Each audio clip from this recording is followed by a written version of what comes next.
On a particularly cold workday, a crew had completed the side panel installation of a shoring system in a 6-foot trench and was about to complete the end wall sheeting. The rigging system and a tagline were attached to the sheeting, and it was moved into position. The operator lifted the sheeting into the shoring system, and the supervisor removed the tagline.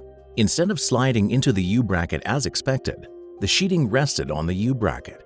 As the operator lifted the sheeting to free it, a worker pulled the sheeting to align with the bracket, anticipating it would drop into place. However, the left corner dropped first, causing the sheeting to make contact with the corner post and pinching the worker's hand between the post and the sheeting. A vibration of the sheeting hitting the post caused the right side of the sheeting to drop into the U-bracket, freeing the worker's hand. The worker yelled out. Immediately, the operator and supervisor stopped to check on their fellow worker. They conducted preliminary first aid and asked the worker if he wanted to go to the hospital. The worker declined.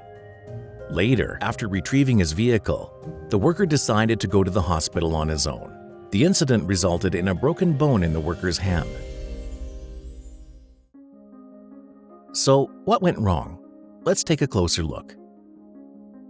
First, the stored energy wasn't properly recognized and controlled. Because the rigging was slack, gravity caused the weight of the panel to release and slam against the worker's hand. Until the load is in place, the load line should never be slack. Next, the worker was holding the sheeting, increasing the risk of a pinch point incident. Repositioning elevated loads should always be handled by taglines. Next, the tagline was removed prior to moving the sheeting into position.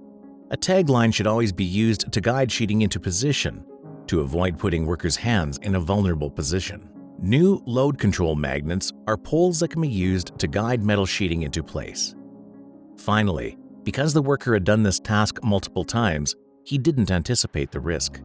When things don't go as planned, workers should take a step back, reassess, and communicate next steps so that everyone is aligned.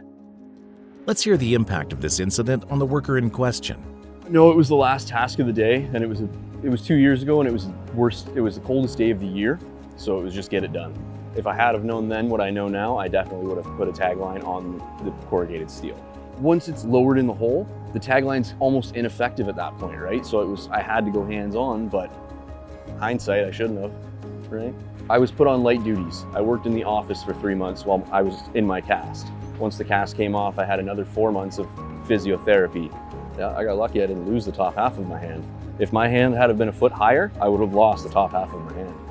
Being injured has opened my eyes to so many other hazards that you don't really notice.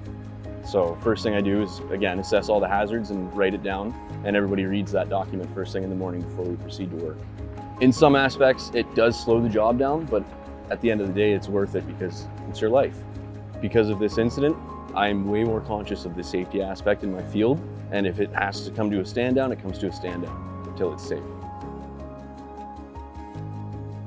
The incident highlights several critical lapses that led to Justin's hand injury.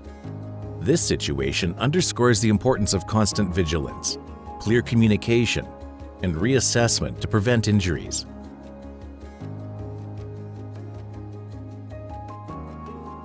Remember, safety is everyone's concern.